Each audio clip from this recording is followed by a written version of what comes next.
Serene y bienvenidos a un nuevo video de YouTube.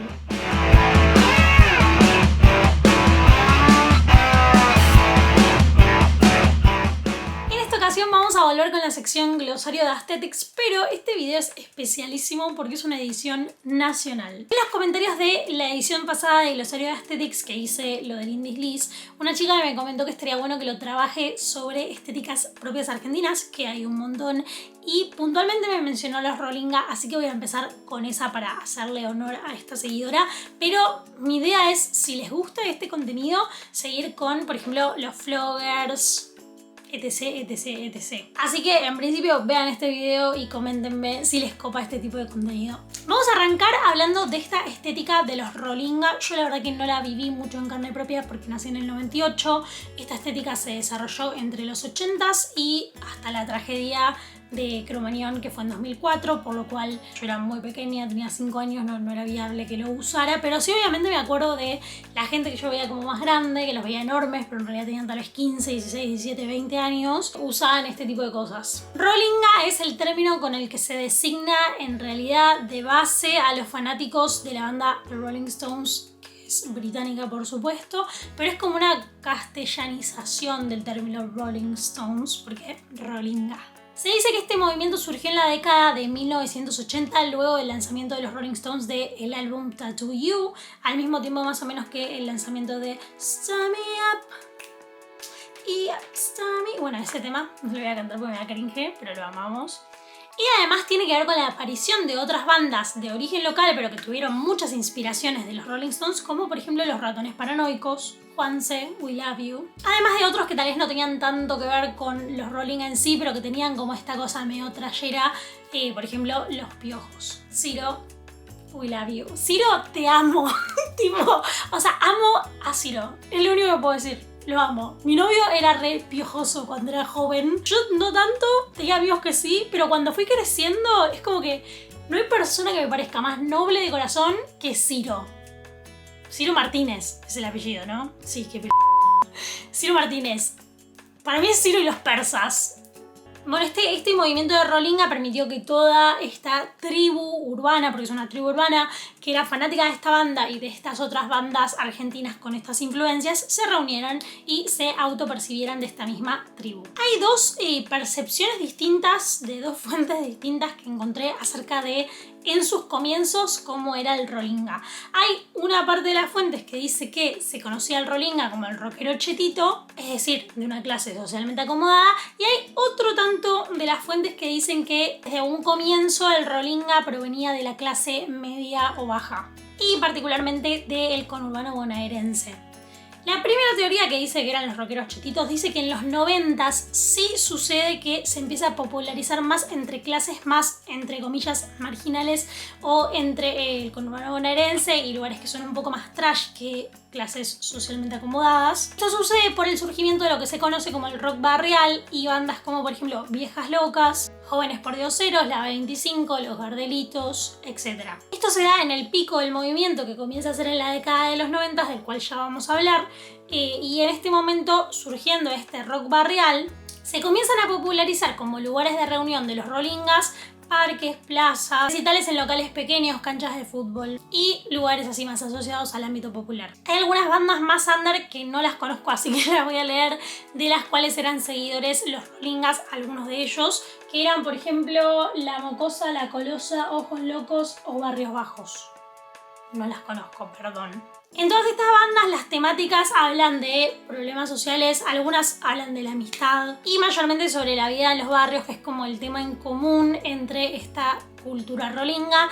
De todos modos, hay algunas fuentes que dicen que como que no había mensajes políticos detrás de los discursos de las bandas rolingas argentinas, pero para mí todo es político, eso desde ya, y hablar sobre la vida de los barrios en un momento que son los 80s, que es como que estaba tan caracterizado por el lujo, después en los 90s, que bueno, menemismo, blef, me parece que era un discurso a hablar de una realidad diferente, que de hecho era la realidad más común de pronto. Bueno, como dije, la cultura rolinga se volvió particularmente masiva en los 90s, ¿y por qué? Además de por estos surgimientos del rock barrial, particularmente porque en 1995 vi en Argentina por primera vez los Rolling Stones. Entonces en ese momento, claro, pico del movimiento.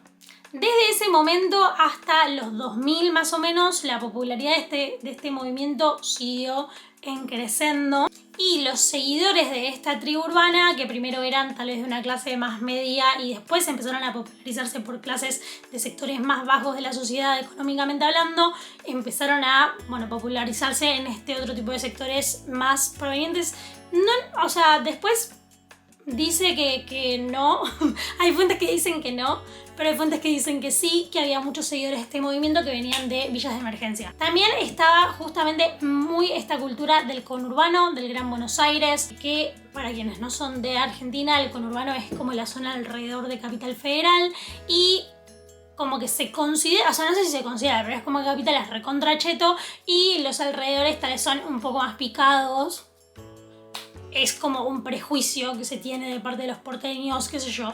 Mi abuela fue de Villa Martelli y toda la gente no niego ni afirmo que han petit suisse a vecinos suyos, pero o sea, no demasiado menos peligroso de lo que te puede llegar a pasar en Palermo u otros lugares, qué sé yo, no sé. No vivo ahí igual, así que no voy a opinar. Me encanta que me hago la chica de barrio y soy de Belgrano. Pero bueno, soy de Misiones igual, así que más allá incluso que el conurbano. Viví 20 días en Misiones. Bueno, lo que dice es que así entre el 95 y el 2000 su número de adheridos sobrepasaba ampliamente al de otras tribus sociales o tribus urbanas como los punks, etc. Y también había punks argentinos, ¿no? Era otro tipo de punk, pero eran punks argentinos. O sea, no los Rolingas, había punks argentinos que era otro movimiento con el que de hecho los Rolingas tuvieron como beef.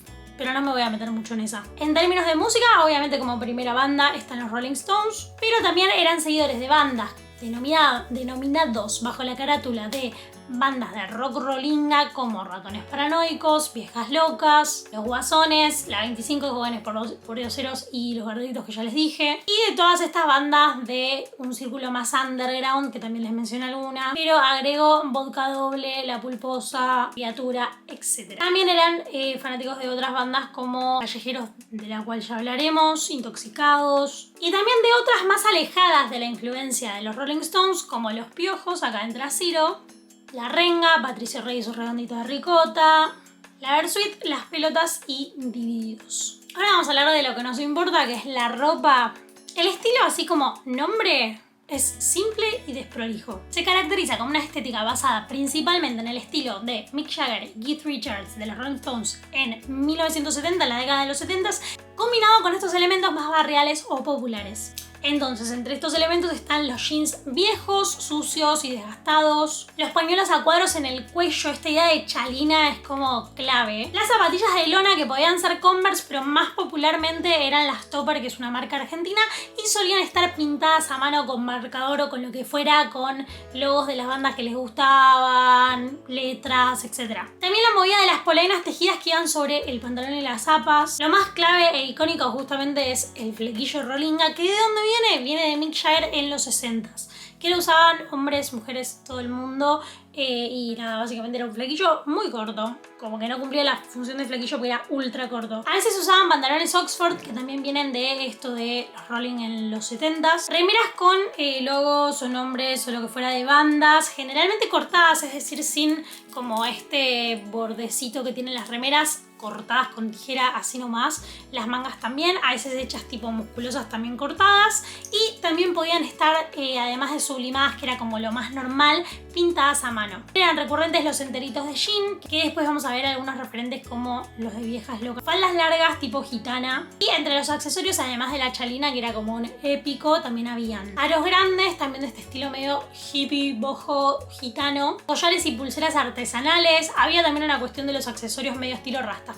Como contenedor, el elemento más clásico era el morral, cruzado mayormente, y muchas veces estaba customizado con parches. Yo de hecho ya 2014 empecé a customizar cosas con parches y creo que viene un poco de ahí, con parches de bandas obviamente. De hecho no sé si se acuerdan de un local que yo, también lo conozco, no en su peak, ya ha pasado su peak, pero se llama Locuras, que debe seguir existiendo.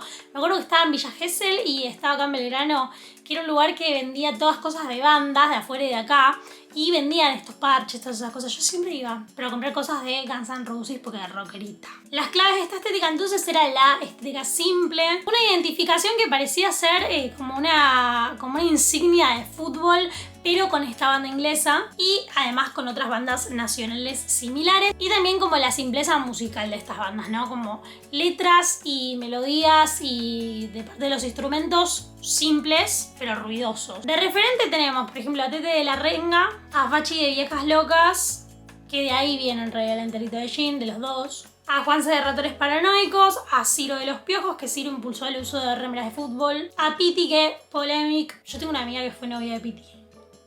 Una medio ex amiga porque no la veo hace 3 millones de años. Más grande, obviamente, no de mi edad. Y previo a que sucediera lo que sucedió. Bueno, durante su etapa en Intoxicados promovió el uso de estas prendas de estilo jujeño del aguayo. Y se dice que Junior y Marcos de la 25 fueron como los líderes o los pioneros de esta estética. En cuanto a la cultura, como ya dije, lo de la cultura barrial es lo predominante y una cultura barrial del conurbano bonaerense. Tenían un sentido de pertenencia con la banda que les gustaba, el barrio al que pertenecían, la escuela a la que iban, su grupo de amigos, su equipo de fútbol. Había una cuestión muy grande de pertenencia. Y este fanatismo por estas bandas también los hacía incluir como algunos ritos que provenían del fútbol, como es el uso de banderas con inscripciones de sus bandas, como si estuvieran en una barra brava, un partido de fútbol, que se llaman trapos en la jerga argentina. I'm a girly, yo no sé de eso. También cánticos como medio futboleros, como a favor de una banda o bardeando a otra que es la contra. Y bueno, el tema del graffiti también era súper popular. Ahora, en cuanto al declive, esto comenzó a principios del siglo XXI, o sea, a principios de la década del 2000. Esencialmente con el surgimiento de la cumbia villera, que en realidad nació entre creo que el 96 y el 97. Y lo que hizo es que la cumbia villera empezó a identificar y a causar furor en una población mucho más humilde y justamente mucho más proveniente de las villas de emergencia, etcétera, en donde la música de los Rolling Stones nunca había pegado realmente. Entonces fue muy rápido el proceso de desplazar al estilo rollinga para tomar el rol de realmente estética subcultura popular, representante de las masas. Universalmente el factor que se dice que terminó con este movimiento, esta tribu urbana o esta subcultura, fue la tragedia de Cromañón en el año 2004, que se llevó a 194 personas en el barrio de Once. Lo que sucedió fue el incendio de un local bailable en el cual estaba tocando en ese momento Callejeros, y nada, fue terrible. De hecho siempre pasó con el colectivo por ahí, pero nada, Nico siempre me cuenta que como que en ese momento fue muy choqueante, en particular para la gente joven de ese momento, porque era como le podría haber tocado cualquiera. Acá lo que pasó es que se empezaron a tomar nuevas medidas de seguridad en estos locales pequeños, que eran en los que se presentaban estas bandas under, por lo cual la atención mediática viró hacia otros géneros como el indie y el rock alternativo, que estaban como nada más surgiendo. Y bueno, mediáticamente además, que lo que le interesaba a los medios era quién estaba más loco, quién que se vestía más raro, lo que fuera. Les empezaron a llamar la atención otras tribus urbanas que se fueron gestando en la década del 2000, como en algún momento hablaremos, los floggers, los emos y los cumbieros, que ya hablaremos si les gusta este contenido. Así que déjenmelo abajo. Así que bueno, eso es un poco lo que fue la estética de los rollingas. Ahora creo que va a salir una película sobre Cromañón justamente, y de hecho vi algunas fotos y me como recordaron de los pocos recuerdos que tengo de esa época. También me hacen acordar mucho a cómo se vestían la gente más grande en la secundaria, como los grandes schools. Eso como me da nostalgia. Pero bueno, ese fue un resumen de lo que es la estética de rollinga, que no viví, pero espero haberla resumido bien. Me confirmarán acá abajo quienes la hayan vivido y también cuéntenme quiénes la usaban, por favor. Espero que les haya gustado este video. No olviden de decirme si les gustó esta sección y haremos nuevos videos al respecto, yo y mis múltiples personalidades. Les dejo por acá mi Instagram, mi TikTok y mi cafecito por si les gusta mi contenido y quieren colaborar con él. Y nos vemos en un próximo video.